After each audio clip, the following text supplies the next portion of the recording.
Hola, ¿qué tal? Bienvenidos a este nuevo episodio de Detrás del Puesto. Hoy estamos con Pablo Rodríguez, un puesto tremendo y rarísimo que se llama Chief Happiness Officer y fundador de Solvera. Tiene 30 años de trayectoria en el marketing turístico y representa hoteles en América Latina. Muchas gracias, Pablo. ¿Cómo estás? No, gracias chicos por la invitación, la verdad que un placer y bueno, un gusto poder hablarle a una audiencia tan joven y tan pujante como la de ustedes. No, por favor, Muchísimas gracias por venir. gracias. Antes de empezar, gracias Report Travel Media, la plataforma de información para profesionales del turismo. Gracias por acompañarnos nuevamente. Y ahora sí, estamos para dar comienzo a esta charla. Brian, contanos. Bueno, Pablo, tenemos un montón de cosas para hablar con vos, pero arranquemos por lo más importante. ¿Qué es Solvera y cómo es su fundador y su Chief Happiness Officer? Bueno, Solvera es una empresa dedicada exclusivamente al marketing turístico. Tenemos 29 años que cumplimos este año. La abrimos la empresa hace 30 años, pero estuvimos remando el primer año sin conseguir ningún cliente, así que el cumpleaños real es hace 29 años, el 5 de julio del año 96, así que pronto tenemos festejo. Tremendo. Y somos la única empresa de Latinoamérica que representa hoteles y destinos y que además hace marketing, relaciones públicas, prensa, ferias, etcétera, todo ese tipo de promoción de los hoteles y los destinos. Y además para la parte hotelera hacemos toda la parte de reservas, cobranzas, así que somos una representación de servicio completo, que no hay muchas en la región y bueno, nosotros cubrimos todo Sudamérica, tenemos oficina en Brasil, tenemos oficina en Colombia, en Chile y obviamente en Argentina, un equipo grande y la verdad que todos muy felices de estar en este trabajo que realmente es lindo y fácil.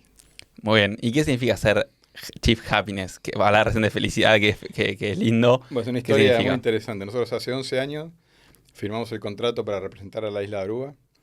La isla de Aruba tiene un eslogan que es la isla feliz o One Happy Island.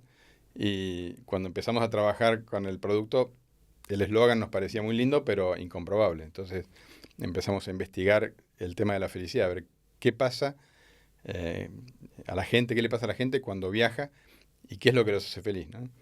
Y encontramos que, bueno, básicamente la felicidad, y en este caso en el destino de Aruba, es que no hay ningún problema.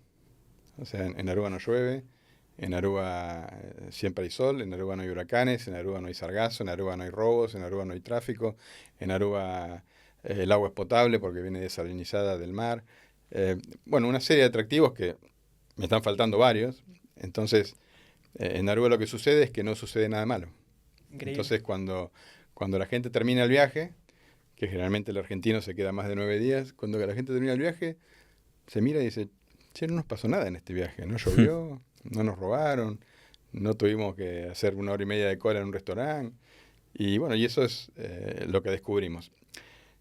La investigación fue mucho más profunda y básicamente no, me dio a mí mucho conocimiento sobre la felicidad y me empecé a especializar en la felicidad.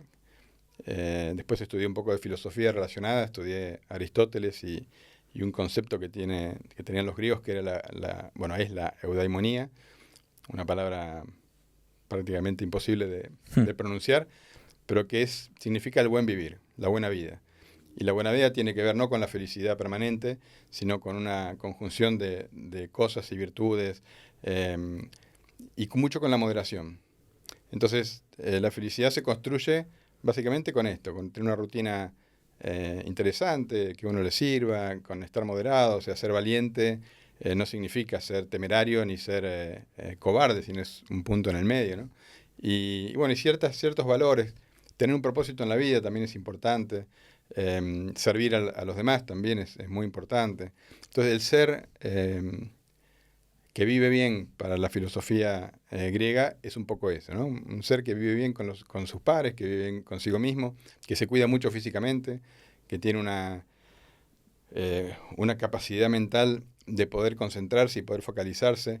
Como líder no puede estar eh, fuera de foco ni fuera de su eje. Esto me hace acordar a cuando yo abrí la empresa, al año de abrir la empresa me fui de viaje a Inglaterra y estaba en una granja parando cerca de Oxford y fuimos a la noche a ver unas ovejas con el dueño de la granja y me dice, ¿ves aquella luz grande, esa casa grande que se ve al fondo? Sí, esa es la casa de Richard Branson, me dice. Richard Branson, el dueño del grupo Virgin, el famoso emprendedor, ¿no? Sí, está siempre acá en el pub del pueblo comiendo a la tarde. Bueno, Mirá. hoy nos vamos a cenar al pub. Así, bueno, a las 5:30, 6 ahí partimos para el pub. Y estaba Branson ahí en la esquinita comiendo solo un fish and chips, unos pescaditos fritos con una papa frita. Entonces me presenta y le dice, bueno, Richard, ¿qué tal? Hola Andy, ¿cómo estás? Te quiero presentar a un amigo argentino que es admirador tuyo, ¿no? Y el tipo me mira y me dice, todo sorprendido, dice, ¿y por qué me admiras? Mm. Y porque tenés, no me acuerdo el número, ¿no? 50 empresas exitosas. Me dice, sí, pero yo fundé 150 y fracasé en 100. Dice, hay que fracasar, porque la única forma de aprender es fracasar. Qué linda, Buen mensaje. qué lindo, sí, qué buena, sí, qué buen mensaje. Me dice, para, y siempre divertite con lo que hagas. Me dice. Nunca hagas nada que no te divierta. Y siempre mantenerte en forma, porque el líder tiene la obligación de estar bien física y emocionalmente. Me fui con esas tres máximas, podemos decir, Sí. en términos Sí. sanmartinianos. Sí. Y eso fue lo que marcó no solamente mi vida, sino también el comienzo de Solvera y como siempre nosotros tratamos de eso, ¿no? De pasarlo bien, de no hacer negocios que por más pueden ser buenísimos desde lo económico, pero si nos quitan prestigio, nos quitan sueño, nos quitan o no nos permite trabajar con amigos, nosotros lo dejamos pasar porque venimos para pasarlo bien.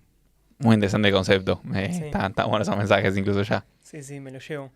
Y ahí estabas contando un poco, bueno, una anécdota en los inicios de Solvera. ¿Podés contarnos cómo arrancaste vos profesionalmente y cómo llegaste a fundarla? Bueno, primero que yo no terminé el secundario, o sea, mi título es primaria completo. Ok. Esa es la forma que me presento, porque no tengo otro título. Y nunca hice ningún trabajo así muy importante ni muy dificultoso en mi vida. Todos los trabajos que hice fueron bastante relajados. Incluido este, que es un trabajo muy profundo, que tiene mucho de táctica, de mucha estrategia, de conocer el mercado. Pero al final a nosotros se nos da fácil. O sea, nosotros no sufrimos con el trabajo que hacemos, se nos da. Y muchas veces de afuera nos dicen, pero ustedes hacen todo esto. Y sí, pero no lo sentimos porque no nos está pasando adentro y no lo vivimos y no lo percibimos. Terminé el secundario de una materia todavía, Química Orgánica 2 del Industrial de Merlo. Química. No sé por qué estudié química. Pero siempre supe, perdón, siempre no. Al final ya supe que no quería hacer nada que relacionado con la química. Tuve, no sé si la suerte, diría, de hacer el servicio militar apenas salí del secundario. Me mandaron a Comodoro Rivadavia, a la Fuerza Aérea. Como yo venía de una escuela secundaria de química, empecé a trabajar en el laboratorio y me hacía muy amigo de los pilotos que iban a volar. Y volaban Hércules, Twin Otter, que es un avioncito chiquito que se usa mucho en el sur, Pucará, el avión de combate. Y bueno, pegué tanta onda con los pilotos que me decían, no querés venir a volar, que tenemos que ir a llevar, no sé. Bueno, vamos, me subí al avión y me iba. Bueno, Tenemos que ir a llevar unos sandinistas al Cerro Torre, ¿querés venir? Me subí al avioncito. Así que me volví como la mascota de los pilotos, así que me subí al Hércules, me subí a todos los aviones. Y ahí empecé a encontrar un poco el sabor de viajero y dije, esto es lo que yo quiero hacer. Terminé el servicio militar y volví a Buenos Aires, perdido como casi todos los chicos de mi edad, 19 años, no sabía qué hacer. Tenía química que no me servía porque no me gustaba. Y dije, voy a ir a trabajar en turismo. Conseguí un trabajo en una agencia de viajes de estudiantes, típica. Sí. Me calcé el pañuelito en el cuello y me fui a Bariloche a coordinar estudiantes. Bueno, empecé a trabajar bien, me gustaba, me divertía, pero la noche no me gustaba tanto, era muy... Y empecé a trabajar con individuales. Entonces pedí pasar a individuales. Y un día estaba llevando unos pasajeros mexicanos a un hotel que se llamaba Val Gardena en ese momento. Y bueno, lo fui a buscar al aeropuerto, lo llevo al hotel. Ese era mi trabajo, ¿no? Muy desafiante, ¿no? Poder ir del aeropuerto al hotel. Y la persona que los recibe le dice, bienvenidos al hotel. La verdad que es un placer que nos visiten. Le hace llenar los papeles y le da la llave de la habitación y le muestra la habitación. Y ahí me encantó. Dije, qué lindo esto de como recibir amigos en tu casa. Digo, que está buenísimo. Y dije, voy a trabajar en hotelería. Con los años, esa persona me la encontré en una isla en el Caribe, en Saint Martin. Mira. Empezamos a hacer empezamos un negocio y nos mirábamos, ¿no? Y nos mirábamos. Y digo, yo te conozco. Habían pasado no sé cuántos años. Dice, yo trabajaba en Bariloche en el Hotel Val Gardena. Digo, por vos es que yo me dedico a esto. Literal. Imagínate lo que era la piel de gallina ahí en Marigot, la capital de la parte francesa, Saint Martin. Nosotros representamos en Solvera un hotel en Saint Martin, el Sonesta Majo Beach, que es el famoso hotel que desde que uno ve los aviones aterrizar. Mira. Y dije, bueno, voy a trabajar en hotelería. Así que me vine a Buenos Aires, me calcé la corbata, el clarín, empecé a buscar trabajo y conseguí trabajo en un hotel de garagista. Garagista es menos que el bellboy. Bien. O sea, el bellboy, el que lleva la valija, le da las órdenes al garagista. Bueno, yo era eso, era below bellboy. Ok. Después ascendí, era bellboy, así que llevaba la maleta y ponía la manito para que me den $1. Después ascendí a conserje y ya el desafío era tremendo, era darle la llave correcta al pasajero y cuando te pedía que le traigas la revista del puestito de la esquina, traerle el gráfico o la revista que fuera y que fuera la correcta, ¿no? Fuiste haciendo el camino muy paso a paso. Sí, bien de abajo y no tenía otra opción tampoco. Claro. ¿No? Hablaba bien inglés, porque por suerte mi madre, que siempre se lo agradezco, me mandó a estudiar inglés, Importante. en particular de los 9 años, así que fue lo único académico que yo estudié que me sirvió. Bueno, y después el industrial te da una estructura mental de pensamiento que es diferente a otro tipo de estudio, ¿no? Sí. Y hasta ahí no sentías que estabas como un poco estancado en hacer tareas muy capaz repetitivas o decir, ¿qué hago acá dando llaves? O sentías que era un buen camino que lo terminó siendo para llegar a donde estás hoy. Mirá, yo siempre fluí y tuve actitud de servicio, que eso es importante. En la industria nuestra vos tenés que querer que tu pasajero esté bien. No importa lo que sea. O sea, el concepto de ese que yo quiero que mi pasajero esté bien o que mi cliente esté bien es fundamental. Y yo tenía esa diferencia, notaba esa diferencia con mis compañeros, ¿no? Claro, que eso era parte del trabajo Que para eso viene hacerlo. de mi Claro. familia, eso viene de la educación que traes de tu casa, de tus viejos, que es algo que no te enseña nadie, que si no venís de tu casa no lo tenés. Sí. Y un día, bueno, ya había pasado a recepcionista, así que bueno, ahí era ya un poquito más complejo el trabajo. Y dije, bueno, me gustaría trabajar en algo más todavía desafiante, así que empecé a trabajar de comisario de a bordo. Así que ahí las preguntas que tenía que hacerme y las respuestas eran tremendas, eran pasto o pollo, ventanillo o pasillo, o sea, eran temas muy desafiantes. Pero me tocó viajar al Caribe mucho, entonces viajaba a República Dominicana, al sur, a Santo Domingo, al norte, a Puerto Plata, y en uno de esos viajes el gerente de un hotel, nos hacemos amigos y me dice, mira, yo necesito a alguien como vos trabajando en el hotel de conserje, de vuelta a dar la llave correcta, ¿no?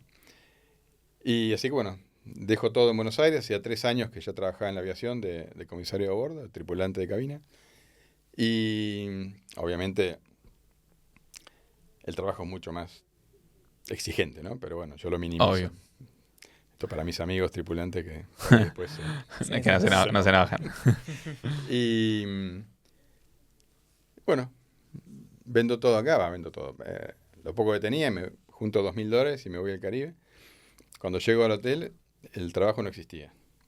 Era mentira. No. Entonces me quedo varado en el norte de República Dominicana, un lugar divino, pero varado al fin. Así que estaba ahí como Tom Hanks en la isla, Claro, un lugar no. divino, pero sin nada que hacer. No estabas de vacaciones. No tenía plata para estar de vacaciones. Total. Empiezo a contactar gente, algunos conocidos que tenía, y bueno, hablo con uno y me dice, mira, yo no tengo trabajo, pero te puedo invitar al fin de semana que nos vayamos a Punta Cana, que es uno de los lugares que hay en República Dominicana, que en ese momento no era muy conocido, y el fin de semana. Bueno, marchamos el fin de semana. Y yo tenía algunos amigos que eran operadores de turismo, de mi trabajo como tripulante, había conocido a algunos operadores, y cuando yo me fui a vivir a la República Dominicana me habían dicho que me lleve tarjetas de ellos y se las tire por los hoteles, ¿no? A ver si les dan tarifa. Esta persona con la que yo me había ido el fin de semana trabajaba en turismo, le cuento y me dice, bueno, yo te voy a contactar con los hoteleros. Entonces vamos un día a un hotelero, hola, ¿qué tal? Te presento a Pablo, que tiene un amigo en Argentina y quiere Tarifa. Uy, qué bueno. Le doy la tarjeta de mi amigo. Salimos, vamos al otro hotel. Te presento a Pablo, que tiene un amigo. Ah, bueno, le doy la tarjeta de mi amigo, dale Tarifa, qué sé yo. Uy, qué bueno. Ya camino al tercer hotel, nos miramos, ¿no? Y me dice, ¿por qué no abrimos una empresa? Imagínate, yo iba a trabajar de conserje y me quedaban $700, $800 en el bolsillo. Bueno, sí, total. No tenía nada que perder. Claro. Y bueno, eso fue en el año 95. Y con el tiempo fuimos creciendo. Y hoy creo que somos los más grandes de la región en lo que hacemos. Y creo que lo más importante es eso, ¿no? Que lo hacemos con felicidad. O sea, nos divertimos con lo que hacemos. El equipo trabaja mucho. Pero lo hace fluidamente. Y creo que eso es parte del éxito. Porque el éxito muchas veces se considera como solamente data dura, ¿no? Plata, algún KPI. Sí, números, lo que se números. puede medir. Pero nosotros medimos un montón de otras cosas dentro del éxito, ¿no? Por ejemplo, el prestigio. Nosotros ahora estamos negociando 2 contratos con hoteles y le decimos, bueno, preguntá. O sea, la mejor carta de presentación es preguntarle a todo el mundo. Total, nosotros tenemos un prestigio totalmente intacto por no haber hecho nunca ninguna macana. Y si vamos a hacer un negocio que no nos quita prestigio, no lo hacemos directamente. Después, otro tema también importante es generar valor a la sociedad, porque si vas a un negocio y te va muy bien en guita, pero en realidad estás haciendo un daño, nosotros pasamos, no lo hacemos. Y después otra cosa que para mí es fundamental en el tema del éxito es, si el éxito te lleva puesta tu familia, tus amistades o tu salud, no es éxito.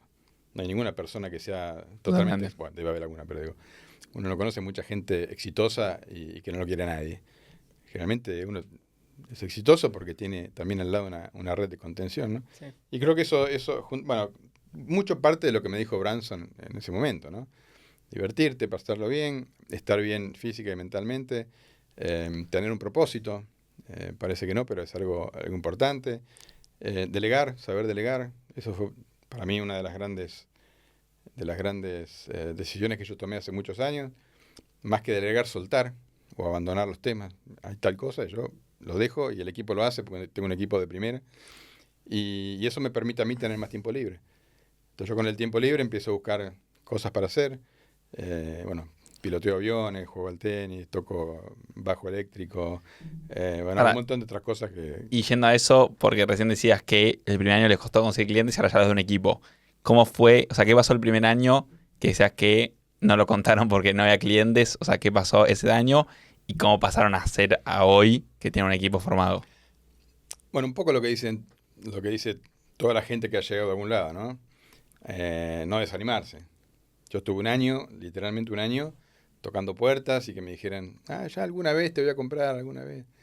Y bueno, hay mil casos de ejemplo, ¿no? De Rawlings, gente que ha tocado 1000 puertas y hasta la última fue un éxito. Bueno, a nosotros nos pasó algo parecido. Tuve un año tocando puertas, fracasando. Después un día empezó a circular, a girar la rueda y bueno, y no terminamos más.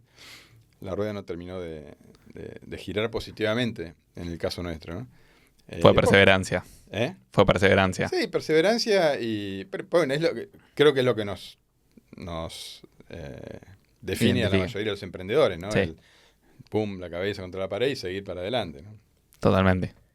Y en ese año, o sea, tocaban puertas ofreciendo esto de juntar hoteles con operadores mayoristas. Ese era el negocio. Ok.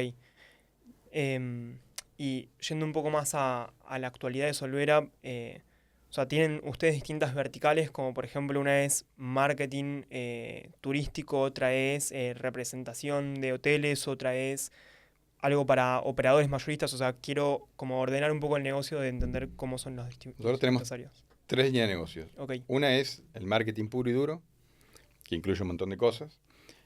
Tenemos la parte de cobranzas y reservas, que eso también es un valor importante porque tenemos una red de sociedades, de bancos, etcétera, construida durante todos estos años para que sea eficiente. Imagínate que vos tenés Bolivia, Brasil, Colombia, Venezuela, Argentina. Cada uno tiene su moneda, cada uno Claro. tiene su sistema bancario, cada uno tiene su sistema impositivo. O sea, nosotros armamos todo esto, que es muy difícil armarlo. Tenés que ir construyéndolo lentamente, ¿no? Que eso, en parte, corre también de la mano con la cultura de la empresa. Nosotros no se nos ocurrió una idea. O sea, fuimos construyéndola, escuchando lo que querían los hoteles por un lado y escuchando lo que querían los operadores por el otro y tratando de encontrar, de ser nosotros el nexo entre esos dos problemas. Los dos tenían un dolor y nosotros lo calmábamos, ¿no? Y hoy podemos decir que, bueno, tenemos clientes de hace el año 98, no sé, Mirá. 20 y pico de años. El hotel más joven que tenemos, 6, 7 años atrás, o sea, y son todas construcciones de negocio y construcciones de relaciones de amistad, Claro. de familiaridad. Hace 2 años nos dieron el premio a la empresa familiar del año de Latinoamérica. Y cuando me preguntaron cuál era el secreto, yo dije, bueno, la cultura. ¿Y cómo se construye la cultura? ¿O cómo se construyó nuestra cultura? Primero con la madera. La madera con la que mi familia me construyó. Bueno, mis padres me construyeron con una madera X, buena, entiendo yo. Después se incorporó la primera persona, Juliana. Juliana vino con una educación familiar muy buena también, que se unió a la mía.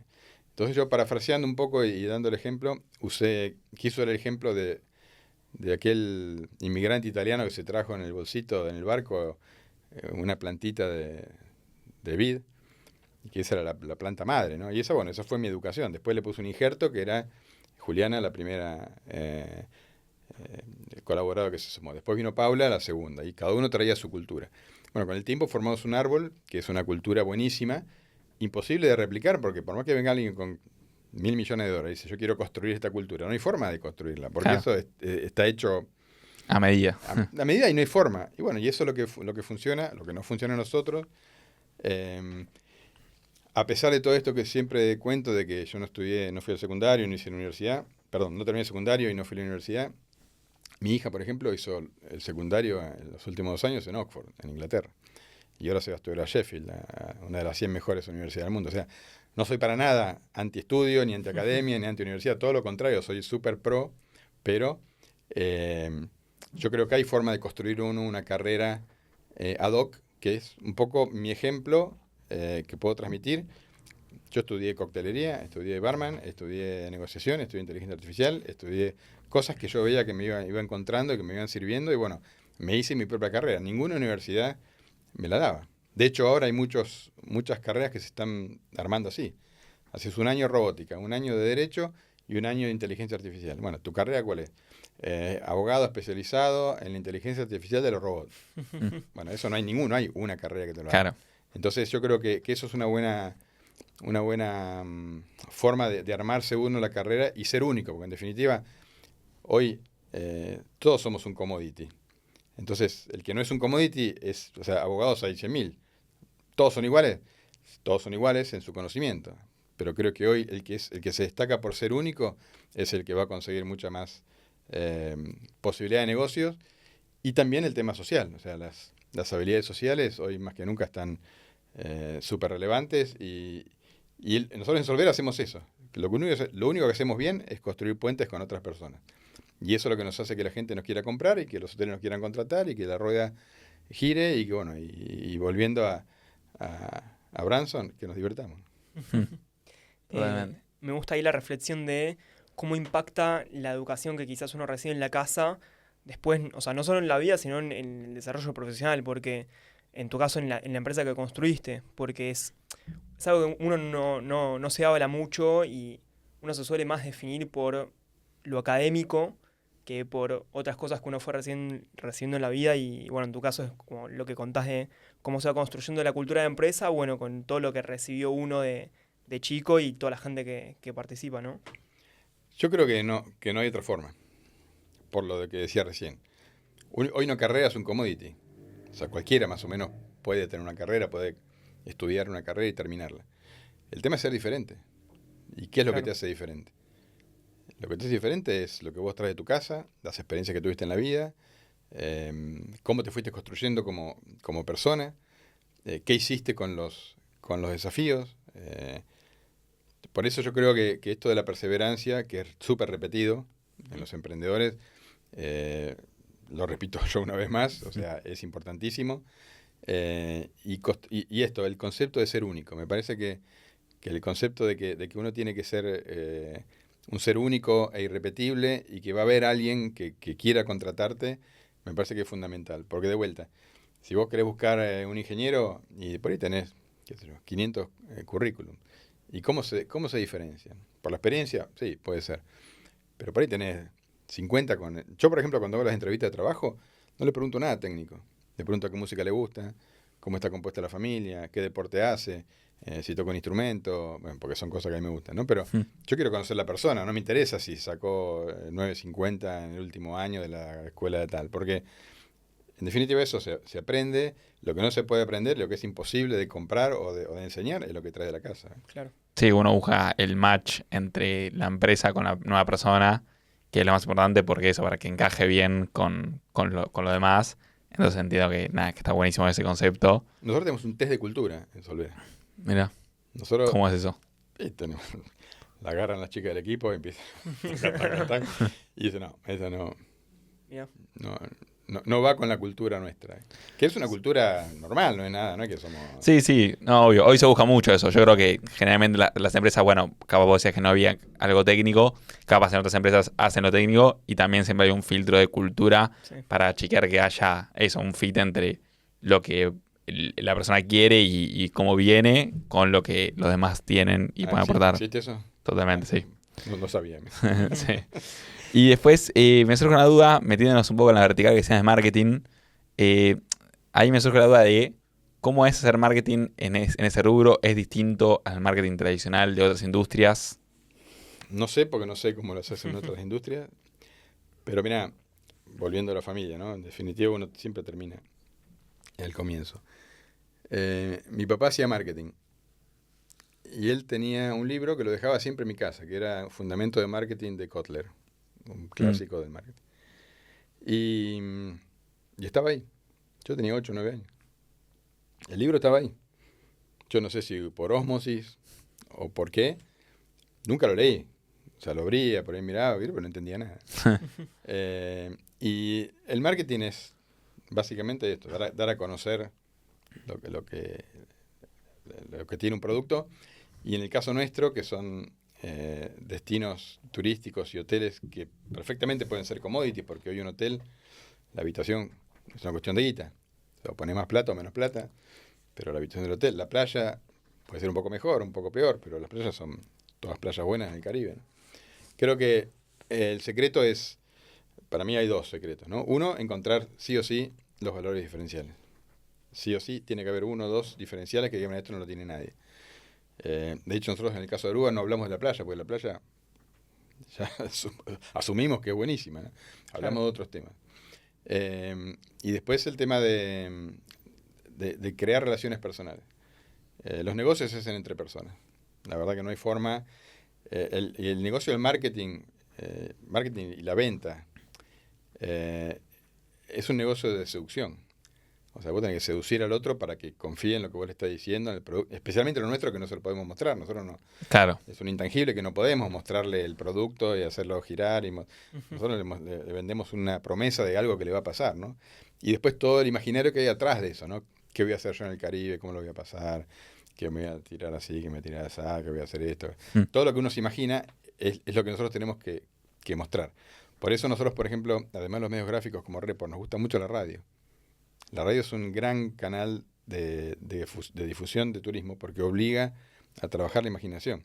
La televisión, que también la usamos, es muy directa. Hace trabajar menos el cerebro del que recibe la información.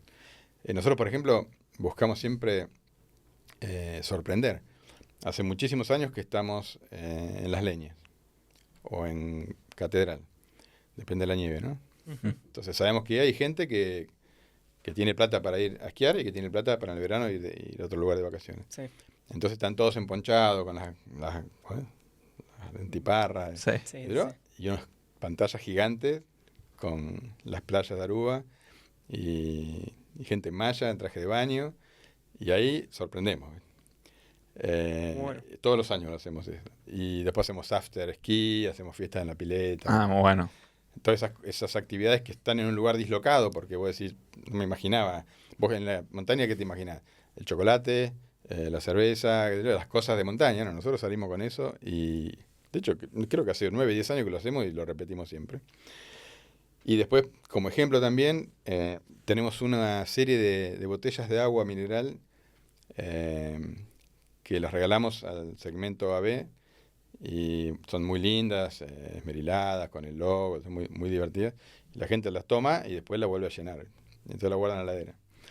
Y así que nosotros nos jactamos de ser la única marca turística que estamos en la heladera del consumidor de Bueno. alta gama, ¿no? Digo, son Buen cosas marketing, que uno ese. tiene que sorprender generar relaciones personales y encontrar esos valores diferenciales.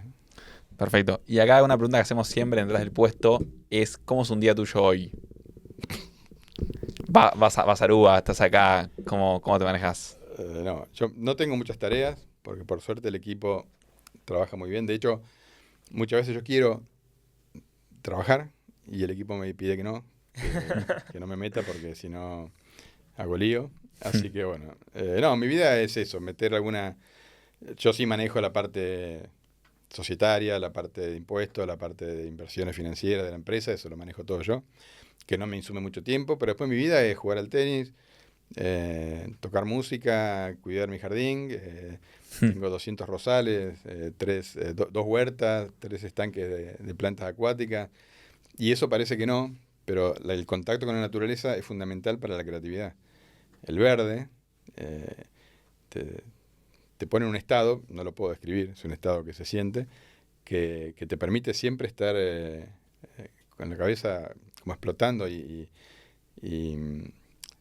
con ideas que permanentemente te salen. Entonces yo creo que eso es fundamental también, estar bien. Porque si uno está bien, uno hace bien las cosas. Si uno está centrado, hace bien las cosas. Y en definitiva es eso. Por eso yo digo que no me doy cuenta. Nadie en el equipo se da cuenta del trabajo que hacemos porque fluye. Claro. O sea, fluye. Obviamente, hay días que hay 200 reservas y hay que trabajar más o menos. Pero el trabajo va fluyendo. No tenemos estrés. El nuestro no es un trabajo estresante. Está buenísimo. No tenemos conflictos. Cuando hay un conflicto, muy eventualmente lo que hacemos, le metemos hielo, lo enfriamos.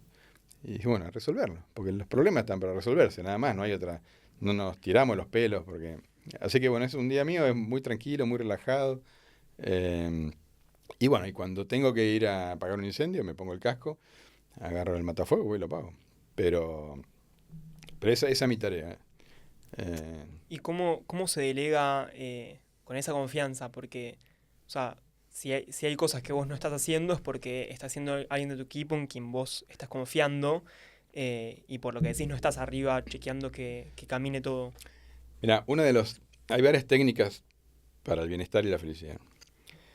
Una de esas técnicas es eliminar el ego. ¿Ok? Y mucha gente no delega porque pretende, su ego lo obliga a seguir siendo fundamental. Sí. Cualquiera me pregunta a mí algo de mi empresa y yo no sé. De hecho, ayer me dijeron, Gabriela, no, Gabriela está en Bahía Blanca. No sabía que estaba en Bahía Blanca. ¿Cómo no sabía? No tengo ni idea. ¿Y no sabés que Mariana está? No, yo ni idea dónde está la gente, ¿viste? ¿Cuánto vale la tarifa del hotel tal? Yo no sé cuánto vale la tarifa. ¿Cuánto vendiste? Bueno, eso sí lo sé, pero... Importante. Pero parece que no, pero delegar implica liberar el ego de no ser el más importante de la empresa. Y bueno, yo conseguí el placer de eso, el placer de no ser importante. De hecho, ahora la semana pasada estuvimos en Punta Cana en una feria, fuimos 5 personas del equipo y yo era el chofer. Excelente. O sea, mi equipo me decía, Pablo, hay que llevar a fulanito, y yo iba de chofer. Y cuando la gente que no me conoce me miraba, me decía, gracias por traer. No. Y lo recibía alguien del equipo. O sea, para mí delegar es eso, soltar, liberar, confiar. Siempre va a haber errores, siempre va a haber situaciones que se puedan llegar a dar que exigen una solución y nada más. Es un problema, una solución. Pero delegar es lindísimo porque aparte el equipo que tenemos en Solvera es un equipo de primera, todos recontra profesionales, con muchos años de experiencia. Así que te diría no, es realidad que ellos saben mucho más que yo. O sea, yo hoy no sé absolutamente nada de lo que pasa en la empresa porque ellos son los que realmente lo saben. Y yo no podría hacerlo ahora. Yo no podría hacer una reserva que hace 25 años la hacía. Ahora yo no sabría, me muero de miedo. Digo, ay, ¿cómo hago la reserva? No, tenés que mandar el mail. Ay, un mail. Y no sabría, ¿entendés? Entonces, creo que está bueno también eso, que es algo que en la industria no abunda. O sea, al revés, abunda un poco el ego de pretender ser el número uno de las empresas. Y creo que los que logramos eso de liberar el ego y la culpa también, porque la culpa también es un gran represor de la felicidad y del buen vivir, creo que ese es un poco el secreto, ¿no? El secreto para vivir bien, estar tranquilo y que la empresa fluya y lo más importante, que la gente quiera hacer negocio con gente que está bien. La gente no quiere hacer negocio con gente que está ocupada, estresada, que no tiene el teléfono, que no... A mí me dicen, ¿te puedo llamar? A la hora que quieras. Pues tenés 5 minutos, no, tengo 50 minutos. Entonces la gente no quiere hablar con gente importante, ocupada. La gente quiere hablar con gente relajada, divertirse, hablar de la familia, de cualquier otra cosa que no sea el trabajo y después sí, hacer un negocio. Porque nosotros hacemos negocios, primero construimos relaciones y después salen los negocios. Primero somos amigos de la gente, vienen a mi casa, los conocemos su familia, y en un momento sale un negocio. O no. Entonces, en el peor de los casos, ganamos un amigo. Y en el mejor de los casos, un amigo y un negocio. O sea, Claro. Pero ¿cómo logras llegar a ese contacto que en principio es un contacto para hacer un negocio? y a esta altura se va dando solo. Ok, A esta altura ya no sé, no sé la técnica, me pasa. Bueno, fulanito conoce, mira, te presento a Pablo, a Juliana, a quien sea, y empieza a fluir. claro. Pero construimos muchas relaciones personales. Y de vuelta, lo peor que puede pasar es que ganes un amigo y no tengas negocio, y lo mejor es que ganes un amigo y tengas un negocio, ¿no? Total. Y ya charlamos un poco de la pata más de marketing. ¿Cómo es la representación turística? ¿Qué destinos y qué hoteles más o menos representás? Bueno, ya contaste de Aruba. ¿Y cómo es eso? Bueno, en Saint Martin, ya les dije, el Hotel Sonesta Majo Beach y el Sonesta Ocean Point, que son dos hotelazos en una de las mejores partes de la isla. Una isla divina, Saint Martin, la verdad que es hermosa. Aruba como destino, no hace falta ni hablar porque hoy está de recontra moda en Argentina y Sí. los argentinos aman Aruba y Aruba ama a los argentinos. Y después en Punta Cana representamos varios hoteles, el Vic Arena Blanca y el Vic Cayena Beach, que son hoteles 4 estrellas, que están todos más o menos en la misma zona de Punta Cana.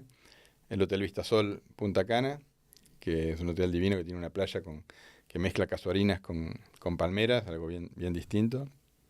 Y el Hotel Lopezán Costa Bávaro, que es hoy el mejor hotel que hay en la zona, que es no sé, 6 estrellas te diría, pero... Mirá. De hecho ahora se está filmando, les paso un chivo, no un chivo, Nada. una data, se está filmando ahora la 4ª temporada de Machos Alfa en Mirá. el hotel. Muy bueno. El sábado pasado llegaron todos los actores y empezaron la filmación. Así que bueno, se eligen porque es un hotelazo. Y eso, y siempre ahora estamos negociando un hotel en Cuba, otra cadena de República Dominicana. Siempre estamos creciendo, ¿no? Y de vuelta, los negocios van surgiendo, ¿no? No hay forma de poder decir voy a hacer tal y cual cosa y esto va a pasar. Ya con 29 años con 30 y 29 de cumpleaños efectivo, ya las cosas surgen solas. Por eso, lo que les repito, yo no me doy cuenta de lo que pasa. No me doy cuenta por qué pasan las cosas y no puedo decir, voy a buscar tal negocio y lo consigo porque hice a veces, no sé por qué. Y acá, bueno, Sara, hablaste mucho de la felicidad y que los problemas se afrontan y demás.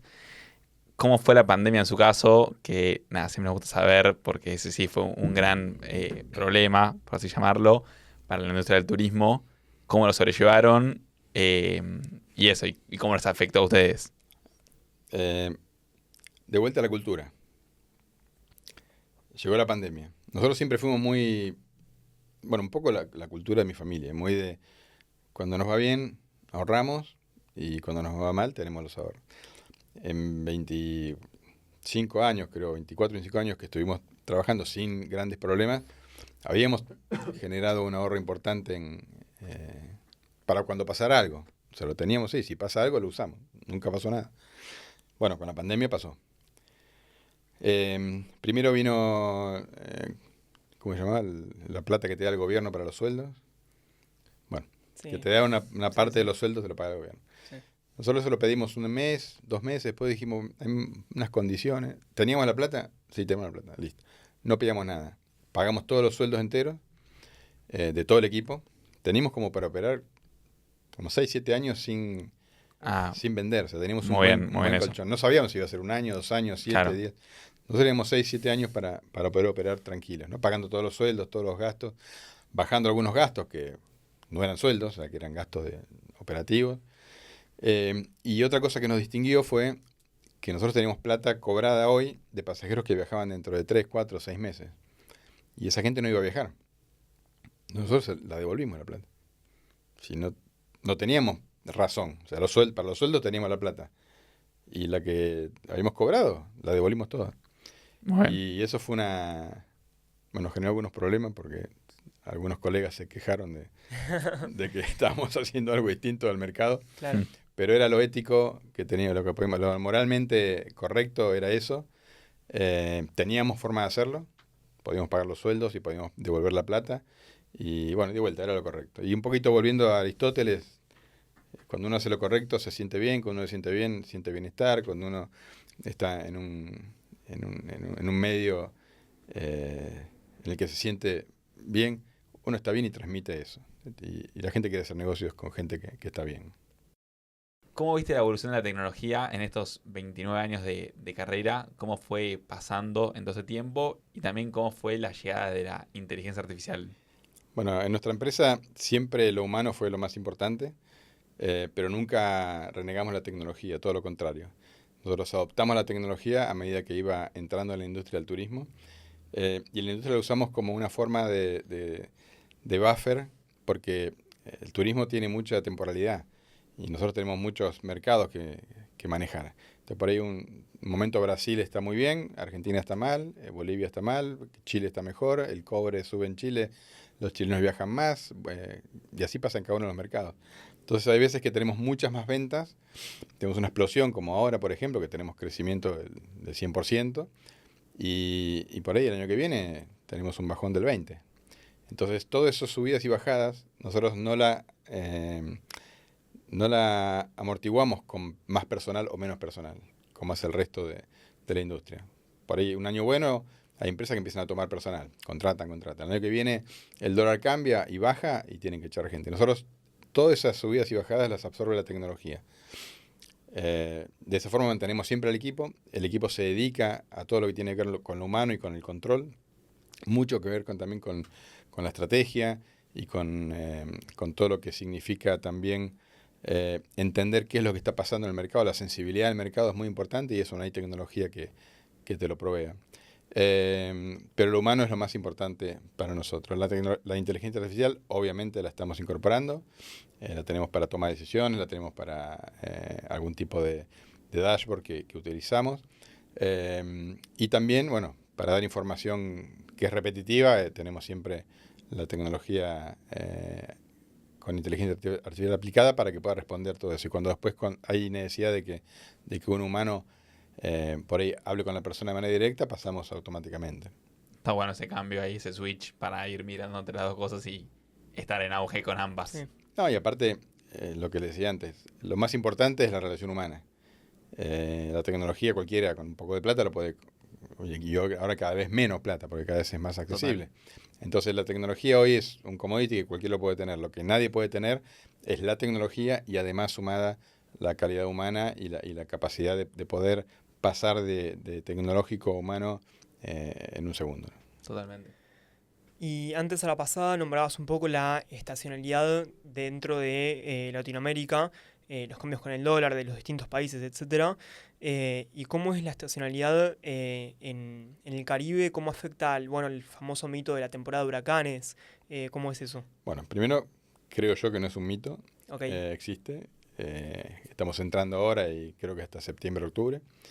Pero bueno, la meteorología nos va dando cada día una sorpresa distinta, ¿no? Los huracanes suceden, hay años que no hay ninguno, hay años que hay uno o dos grandes.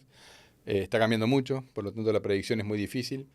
Nosotros seguimos a un centro de traqueo de huracanes de la Marina Americana que nos da información precisa y por eso también sabemos que, por ejemplo, en el caso de Aruba, nunca hubo un huracán desde el año 1823. Mirá. O sea, jamás en Aruba hubo un huracán. Hay ciertas razones climatológicas, los vientos alisios que vienen de sur a norte permanentes, que le quitan humedad al ambiente arubiano. La tormenta más fuerte que pasó por el norte a 10 kilómetros de distancia, no sé en qué año, y fue una tormenta de categoría nada. O sea, en Aruba no hay huracanes. Esa es en el resto del Caribe sí los hay. De hecho, nosotros sufrimos uno muy grande en Saint Martin hace unos años, que la isla quedó totalmente devastada. El hotel que representamos en Saint Martin, el Sonesta Majo Beach, quedó destruido. Así que bueno, una empresa muy resiliente también. Mandó traer un barco lleno de chinitos y materiales para reconstruir el hotel. Trabajaban los chinitos, mandaban otro barco, buscaban más chinitos, volvían, material. Y a reconstruir todo. Reconstruyeron todo el hotel, sí. Tremendo, Y en poco tiempo ya estaban operando de vuelta y generando ingresos importantes de vuelta. Así que bueno, el Caribe tiene un poco de eso. Hoy justo a la mañana teníamos una reunión, yo soy miembro del Consejo Mundial de Turismo, que se llama WTTC. Hoy justamente a la mañana tuvimos una reunión dedicada a la resiliencia en el turismo, ¿no? Y a estrategias de mitigación de riesgo. El sargazo también es un problema que se está tratando a nivel regional, te diría. La naturaleza, en definitiva, es lo que busca el turista cuando viaja a cualquier lugar. O sea, a la ciudad, obviamente también, pero el Caribe es eso, naturaleza. Nadie va a buscar una isla, una ciudad en el Caribe. O sea, lo que quieren es playa, lugares lindos, selva, etcétera, ¿no? Sí. Y el clima es fundamental para eso. Por eso también es muy importante y nuestros destinos están muy encima de eso, el tema medioambiental, ¿no? Perfecto. Y ahora tenemos un ping-pong de preguntas y respuestas rápidas. A ver, con preguntas para vos. La primera es un destino poco conocido, pero que es increíble.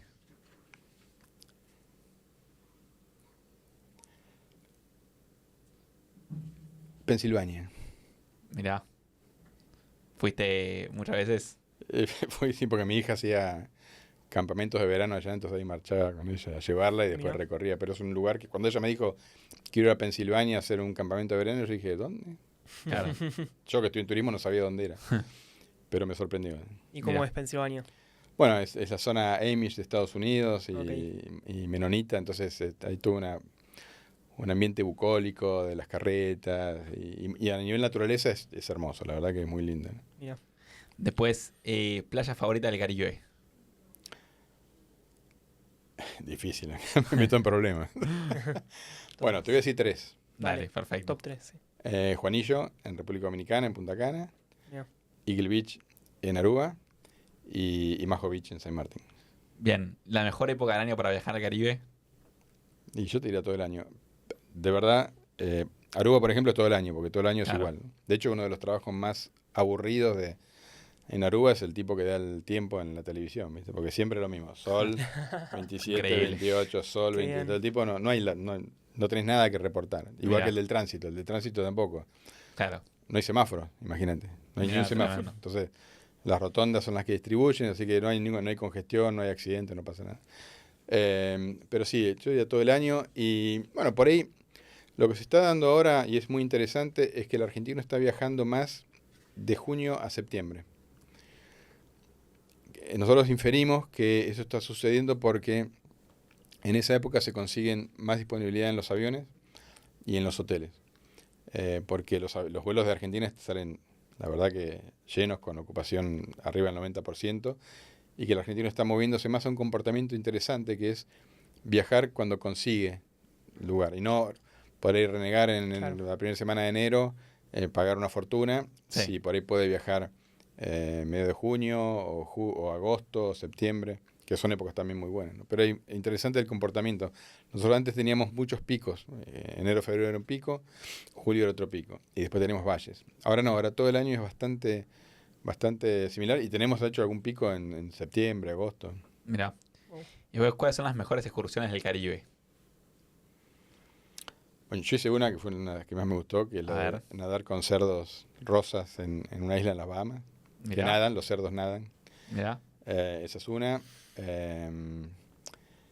Después la hice la semana pasada, Los ojos indígenas en República Dominicana, que es una serie de lagunas de agua dulce, vertientes naturales encadenadas, que Increíble. es divino.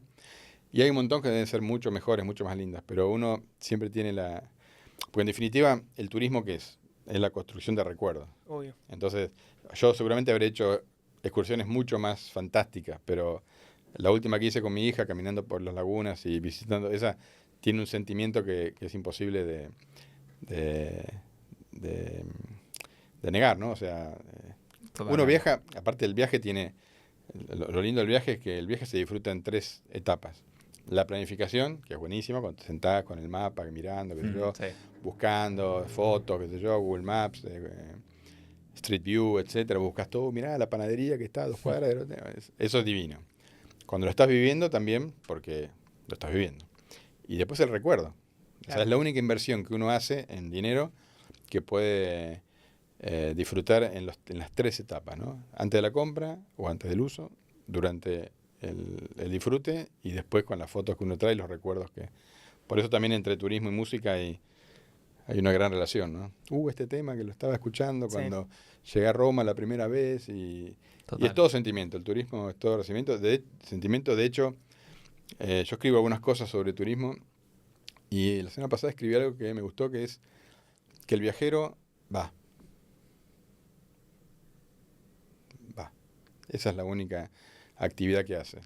Eh, porque esa palabra go o vamos es una palabra que indica movimiento, indica futuro, indica... y creo que esa es una de las definiciones más impactantes que tiene el turismo, ¿no?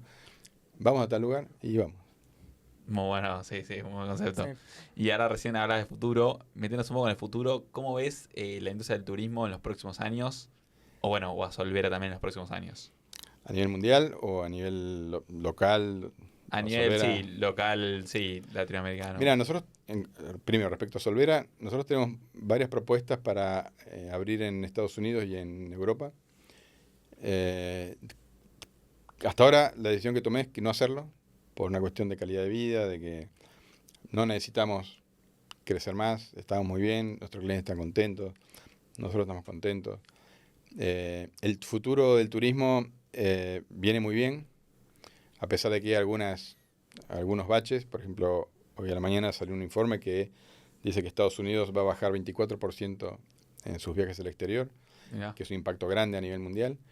Pero la industria es una industria muy resiliente, enseguida se adapta y se acomoda y surgen nuevas ideas y nuevos destinos y nuevas cosas para hacer en cada destino y nuevos problemas. Pensá que hace 5 años estábamos en Venecia y en Barcelona, estaban pidiendo por favor que vuelvan los turistas porque se morían de hambre y ahora están pidiendo que se vayan porque... Sí.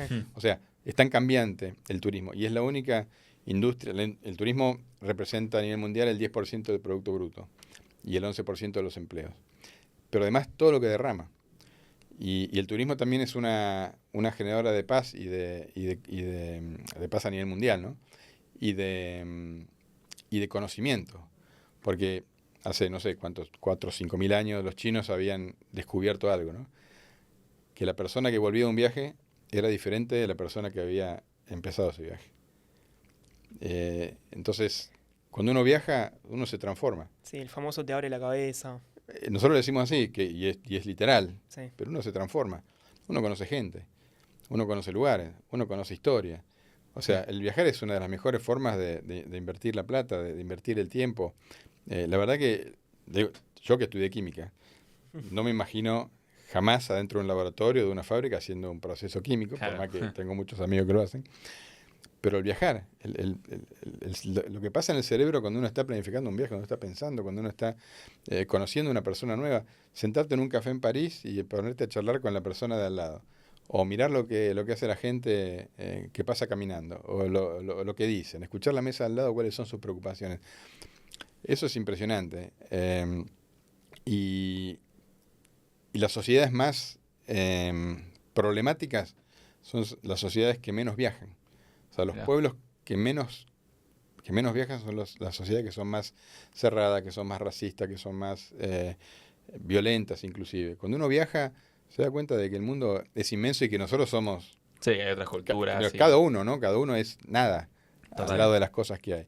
Ayer una amiga me preguntaba, ¿qué lugar, ¿a qué lugar te gustaría ir, el mejor lugar que te gustaría ir, el máximo? Y no puedo decirlo. Hay tantos lugares, todo distinto. Vietnam, Praga, Inglaterra, que yo me lo conozco casi, no digo casi todo, pero una gran parte. Yeah. Estados Unidos, el Pacífico, o sea, hay tantos lugares que vos decís, no te alcanza una vida para conocer Ujú. los lugares que te gustaría conocer. Entonces, por eso yo creo que la industria del turismo del futuro es buenísimo. La aviación está mejorando mucho con los combustibles sustentables. Así que yo creo que viene una época muy, muy linda para el turismo. Independientemente del tipo de cambio, del dólar, de que si la banda o no la banda, que es nuestro pequeño microclima, ¿no? Sí. Totalmente. Pero a nivel mundial sí lo veo muy, muy prometedor. Excelente. Y me queda pendiente preguntarte algo ahí, quizás un poco más personal, que te escuché decir, bueno, ya nombraste un poco distintos intereses, sea aviación, bartender, como filosofía, nombraste un montón de cosas. Te escuché decir que coleccionás, que sos fanático de los faros, que querés viajar al espacio, si querés contarnos un poco de esas cosas un poco más. Y eso es lo que te hace la mente libre, ¿viste? Sí, sí, totalmente, a eso digo. No, de chico, lo de los faros de chico, Ok. siempre me gustó. En todos los viajes que hice me gustaba ir a ver faros. Después con el tiempo me fui volviendo un poco más sofisticado y hacía viajes exclusivamente pensados para hacer fotografía de faros. Tengo una colección enorme de fotografía de faros. De hecho, Mirá. tengo 3 colecciones de fotografía digitales. Una de faros, una de pies, Mirá. de los pies en lugares turísticos, Ujú. y otra de abrazos, que están muy buenas también. Pero bueno, el tema de los faros, he viajado a hacer fotografía de faros a un montón de lugares, he buscado recorridos con la mayor cantidad de faros posible, Increíble. y he dormido en algún faro No me lo esperaba alguna eso. vez y está buenísimo. Y hace unos años compré un faro, de verdad, en el norte de Escocia con un grupo de gente media singular. Compramos un faro bien al norte de Escocia y lo mandamos a reparar. Dividimos el título, la casa del farero, la sala de máquinas, la sala donde guardaban el combustible, que en ese momento era grasa de ballena. Mirá. Y después lo subastamos en Londres y le sacamos una buena guita. Tremendo, mirá. Bueno, y acá ya llegando al cierre, tenemos las últimas 2 preguntas. Primero es, ¿qué le recomendás a alguien que está escuchando este video podcast? De acá en adelante, una palabra de una persona que atravesó por muchas cosas. Hablar a esa persona que está escuchando y que quiere saber un poco más de tu camino, ¿qué dirías?